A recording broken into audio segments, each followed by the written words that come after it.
Hello brothers and sister.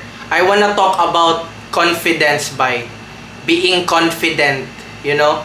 Cause wala man to ginaturo sa eskwelahan natin. Hindi tayo tinuturuan paano maging confident.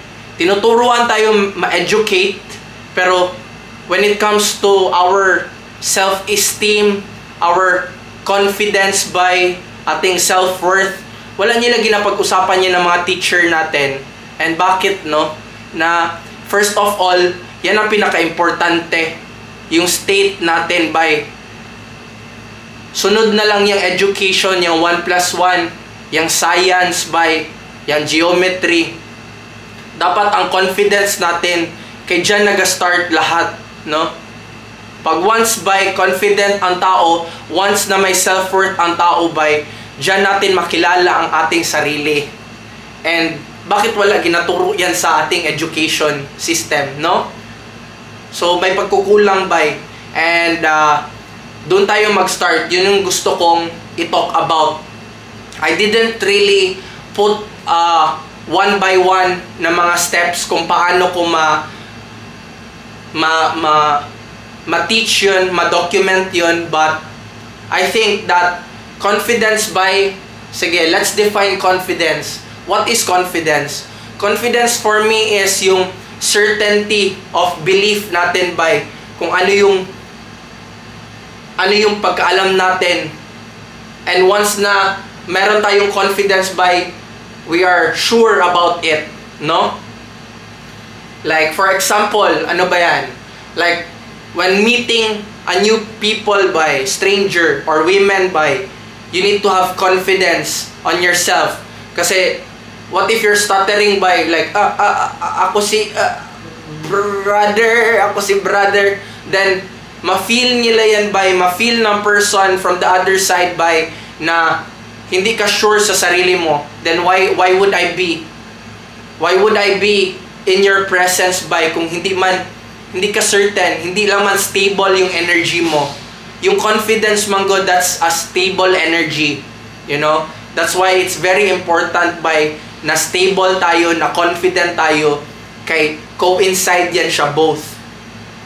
So, how can you be confident by? How do you start to be confident? So, madaming mga ways na confident tayo, like for example, sa line of work natin, kung ano ba yung line of work natin, or sa personality natin, but it's through trial and repetition. So, kung think about an example by na paano ka maging confident in your life. Anong gusto mo sa part ng life mo na gusto mo maging confident? Think about it. Is it through relationship? Is it through your line of work? Just yourself, how you present yourself by. I think that start talaga yan sa self-awareness, sa meditation.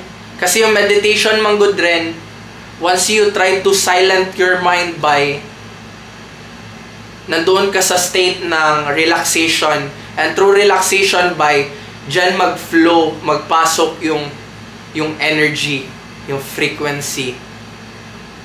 So for me by, part rin yan sa life ko. May every day, you know, hindi nag-change ang state ko.